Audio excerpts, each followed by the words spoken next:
Okay, so at this time, you guys should all have your note packets out, and they should be turned to where we left off. We did all of the scientific method notes, and now we are getting into properties of life, which we started talking about last week when we did the characteristics of life activity, where you guys observed different things and determined if you thought that they were living or not. Now, what I hope that you got out of that is that just looking at something and observing them in a natural habitat, it might be a little bit more difficult to determine if something is living or not just by observing it. That you might have to look a little bit deeper, because some living things might not look like they're doing something that you would assume a living thing has to do, such as movement. A lot of you wrote movement on your characteristics of life. But movement is not required to be alive. And some things like the flame that we looked at, well, the flame uses energy, and the flame it actually can move, it can respond to the environment, but it is not alive because it doesn't show all of those 7 characteristics. So here are the 7 characteristics, the 7 properties of life. Note right off the bat that cells is not listed as one of them, okay? When we're talking about cells, we tend to list them as, that's part of the order of living things. Okay, and you guys will note that as we go through these notes, there are certain parts of the note packet that are structured for you that you fill in, and then there are also certain parts that I'm going to add on. I'm going to write a little bit something extra. Now, do you guys have to write that down too? Yes, it is expected that you will know everything that was discussed in class. So you have your basic structured notes, but then you also have the things that we're actually discussing together and that I'm putting on the board, and you are definitely going to want those written down as well. So these are the 7 properties or 7 characteristics of life. Reproduction and evolution, I kind of put a little star next to, because these 2 things, populations, that's not a good, we'll go back to black. Individuals do not have to be able to reproduce in order to be alive, because there are certain individuals that can't reproduce. And individuals themselves don't go through evolution. But populations, species in general, they need the ability to reproduce. They need the ability to go through evolution. So we count those in there, even though each individual organism does not have to do those in order to be considered alive. So let's start with order. Now we should know that the cell is the smallest thing that can be considered living on its own. But the cells are made up of other stuff too. So the smallest, and we're, like I said at the beginning of the year, we are going to be doing a little bit of chemistry this year. So we're going to be talking about atoms and how atoms can come together to form molecules. And those molecules actually help our cells go through the chemical processes that are required for life. So molecules come together to form cells, and that is the smallest living thing by itself. That's the smallest thing that can show all of those different properties of life. So bacteria, prokaryotes, those kinds of things, those are single-celled organisms that are living on their own. Now, as you get more and more complex, cells can work together to form tissues. Tissues come together to form organs like your heart, liver, lungs, organ systems then. So your heart and your lungs are like part of your cardiovascular system together. Your stomach and your intestines, those are part of your digestive system. And then all together you have the organism. And that organism, again, can be a single cell, can be billions of cells, just depends on what kind of organism you're talking about. Those organisms, if you have a whole bunch of similar organisms in an area, that becomes a population. And this, if you had me for Earth Science either last year or the year before, this should be review. A whole bunch of different types of organisms in an area is a community. Add in those abiotic factors.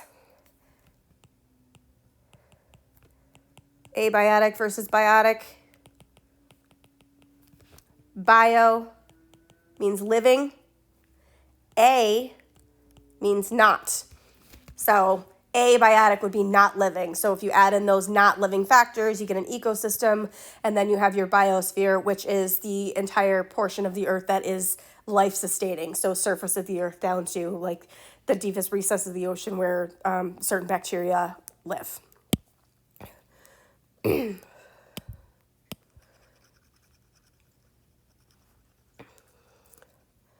This next word, this is your 5-star vocabulary word for this unit. We're going to come back to, and we're going to use this word over and over and over throughout the year, not just in this unit. Now, hopefully you remember I said something about how this class is not going to be a memorization a lot of vocabulary words, but this is one of those ones that you need to know.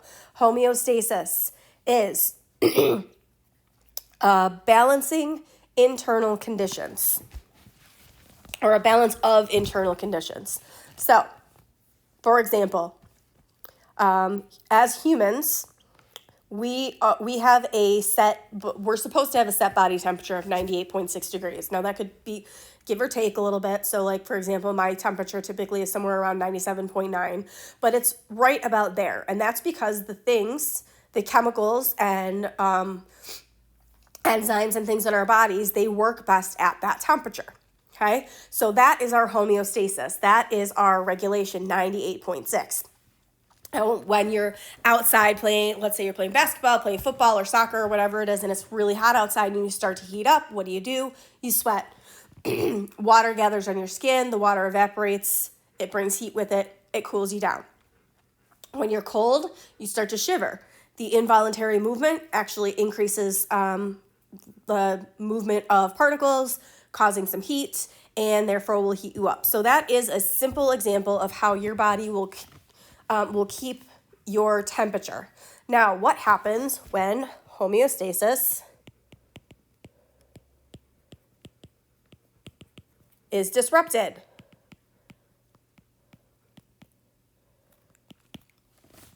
Or it's out of whack. Okay, so for example, you can probably hear right now that I'm not feeling very well. I'm sick. I have COVID. That is an example. So this is an example of my homeostasis being disrupted, okay, because I have a virus in my body that's causing me to have these symptoms. So my temperature is actually higher than it normally would. So what happens when homeostasis is disrupted? You get sick. Now, eventually, what should happen is when your homeostasis is disrupted, the internal condition, your whatever living thing it is, can combat the thing that's causing a disruption and return back to homeostasis. Now, what happens if you can't return to homeostasis? It could possibly be fatal. So, for example, the increase in body temperature is a reaction to a virus or a bacteria that's causing you to be sick. Your body temperature goes up because just like your cells like it to be a certain temperature, those other things like it to be a certain temperature as well. So by increasing the temperature, you're making it not a very hospitable environment for those other things anymore. However, if you can't revert to homeostasis, your temperature keeps going up, well, that's when you get into a danger zone of a fever of like 103, 104, and you need to go to the hospital. And certain things in our bodies are supposed to be regulated and are not. So, for example, somebody with diabetes has a difficult time. Their bodies do not regulate the amount of sugar or glucose in their bloodstreams. Typically, your body does that for you. It keeps your glucose levels at a certain range. But if someone has diabetes, that's difficult for them to do. So they need medication or diet or something like that to help them maintain that homeostasis and not get sick. Growth and development. Growing. Non-living things can grow. Okay? As a result of increase in material. So for example, you guys that were with me in earth science last year or the year before, when we were talking about sedimentary rocks, okay, sediment gets laid down over many over many, many, many years. It gets cemented together. That's how a rock can grow. Okay, you can add material to a rock, but does that mean a rock is living? No, because the second part of it is that we actually need development. Okay, so in development, so a human baby growing into an adult does not just increase in size. There are physiological changes, there are biological changes that go on. You're not the same person you were when you were a 2-year-old, right? There's greater verbal capacity, there's greater understanding. So that is development. Another example of development is just tadpole into a frog. Okay, the tadpole doesn't just increase in size, there's a full metamorphosis. And of course, growth in a living thing is the result of an increase in size and number of cells. So with non-living things, you're just adding material. With non-living things, you're just adding material. With living things, the cells are actually getting bigger, and then eventually those cells will split off and divide.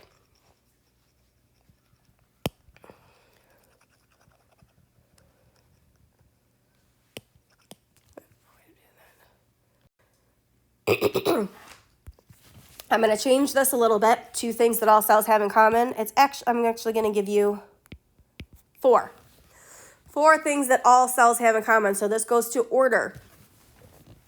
All cells have a membrane, genetic material, which typically is DNA. And then there's actually 2 other things as well.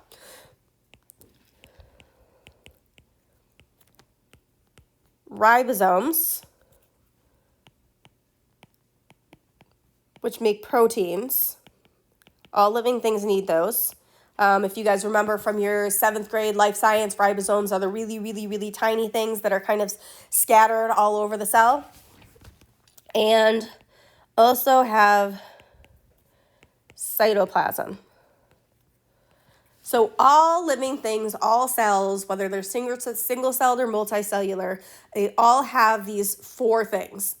Those are the only things that are required for a living cell, okay? Prokaryotic cells, that's all they have, typically. They don't have a nucleus, and guys, that is how you pronounce that word. I'm going to be, it is not pronounced nucleus. As you note, there's no U here between the C and the L, okay? It's pronounced nucleus. But some of you wrote on your activity that we did last week that something is living if it has a nucleus. Well, not all living things have a nucleus, because prokaryotic cells don't. And they don't have other membrane-bound organelles either. So they don't have mitochondria, they don't have chloroplasts, but they're still living because they still have the cell membrane, the genetic material / DNA, ribosomes and cytoplasm, and they can also reproduce. So as long as they have those things, they're still alive. Now, when you get into more complex organisms, we get eukaryotic cells, which do have the nucleus. They do have mitochondria. Some of them have chloroplasts, but they have all those membrane-bound organelles that have specific functions. Excuse me.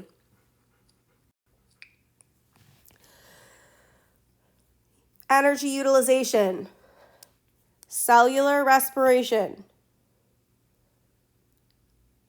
Cellular respiration can be one of 2 things. It can be aerobic, which means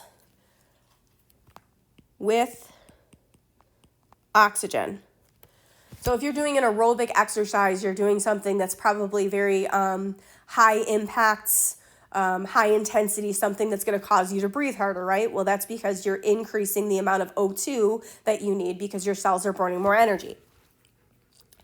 Anaerobic does not require oxygen. So again, going back to that activity that we did last week, some people wrote that using oxygen is a requirement for being alive. It is not. Many living things do not use oxygen in order to survive, but what they do is go through a process called respiration, which is where they break down food, specifically glucose, in order to make energy. And then they use that energy. Organisms that can make their own food are called autotrophs. The prefix auto means self. Troph means feeder, so autotroph literally means self-feeder. Those would be things like plants. They can make their own organic molecules. They can make their own food. Humans do not make their own food. We prepare food, but we do not make it. We are heterotrophs. Hetero means other, which means we are other feeders, which means we have to eat we have to consume other things in order to obtain energy. Now that energy is used in our metabolism. Metabolism basically is just all of the chemical processes that are involved in keeping something alive, okay? All of the chemical processes that are going on within a living thing all at the same time, put those all together, and that is what we call a metabolism. And the goal of metabolism, number one, maintain organization, which is a fancy way of saying stay alive, okay? Your metabolism is working, all of these chemical processes are working in conjunction with each other in order to keep you alive, in order to keep all living things alive. And then eventually you want to grow and reproduce in order to keep the species going, okay? So stay alive, grow, and eventually reproduce, but that is the point of all of those chemical processes.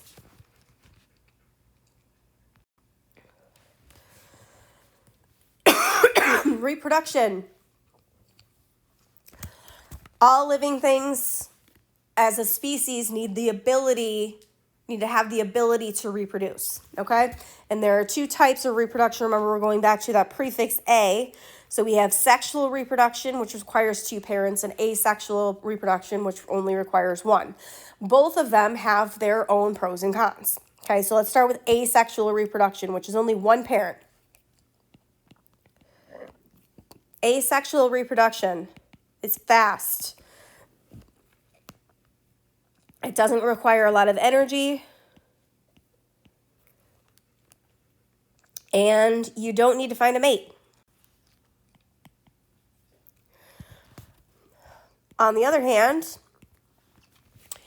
because you have only one parent, you're getting an exact genetic copy of that parent, which means there is no genetic variation. What one thing is susceptible to, they are all susceptible to, because it's just you're getting exact copies over and over and over again. And also because you're getting exact copies, you're not getting much. The only way that you're going to get evolution at all is with a mutation, which means that evolution is very, very, very slow.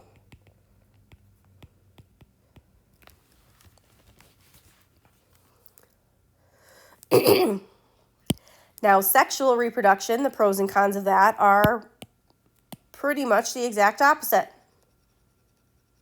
I'm going to have to.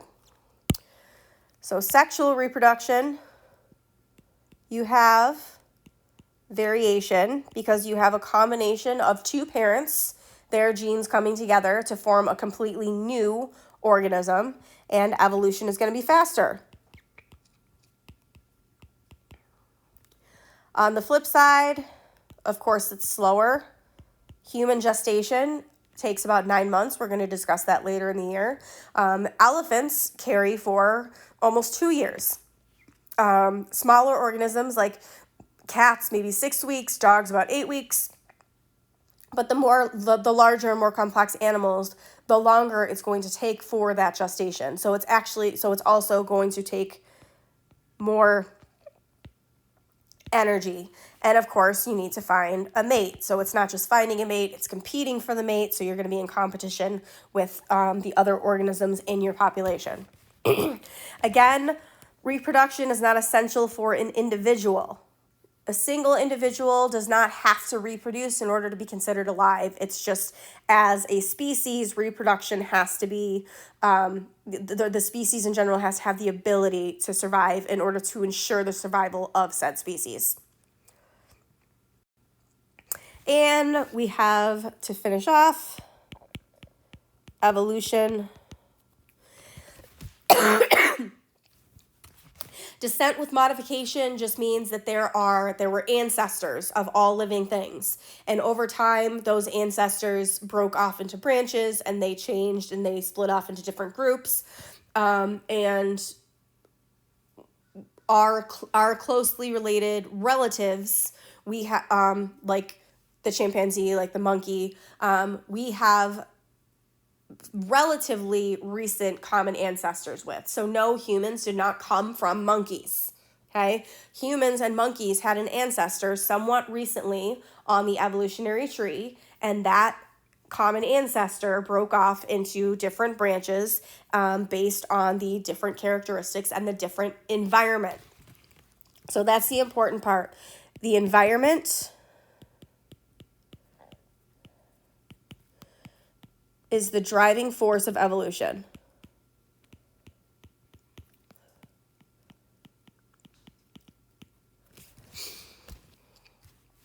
If the environment changes, then certain organisms may be able to survive better than others. So evolution is the driving force. Natural selection is the mechanism by which change occurs. Okay? So natural selection works like this. You have a group of animals, or just any group of any population of living things. Okay, so we're going to leave humans aside because humans actually do continue to reproduce exponentially, and will, so in nature with organisms. The big thing is that not all of those organisms in a population are going to survive. Okay, because there are things that we call limiting factors. There's a limited amount of food. There's a limited amount of water, space, mates. Okay, all of this stuff is limited to only sustain a certain number of living organisms. So right off the bat, there's going to be competition. These living things are going to be competing for these resources. They're going to be competing to try to survive. And within that competition, those living things have variation, differences in their characteristics, okay? And some of those characteristics might give them what we call an unequal reproductive success, which means that some of those organisms, some in that population, their characteristics are going to give them a leg up. They're going to be better able to survive. And that leads us into survival of the fittest, which we talked about. If you were in my earth science class, we already talked about this, but for survival of the fittest is that unequal reproductive success. This is a big thing here. It's not just survive, but it's survive and reproduce. Because if those organisms that are better able to survive, they'll live longer, they are going to reproduce, they will pass on their genes, which means the characteristics that they have in their genetic makeup will be more likely to be passed on to future generations. So that is our Unit 1 note packet. You do have homework tonight. It is based on some reading in the textbook. So you're going to read, I believe, pages 33 to 38 in the textbook, and then answer those 4 questions on the worksheet, which will be handed out to you. It's all about homeostasis and how homeostasis is regulated in cells using something called feedback loops. When you get to number 4, and it says to give find another example of how something is regulated using feedback loops, please do not give me temperature, because I just talked about that in our actual notes. So you can use your book or use the internet, but find a different example of something that is regulated in our bodies by using feedback loops. I will be collecting those at the beginning of class on Wednesday, and I should see you then. So everyone have a great rest of your day, and I will see you soon.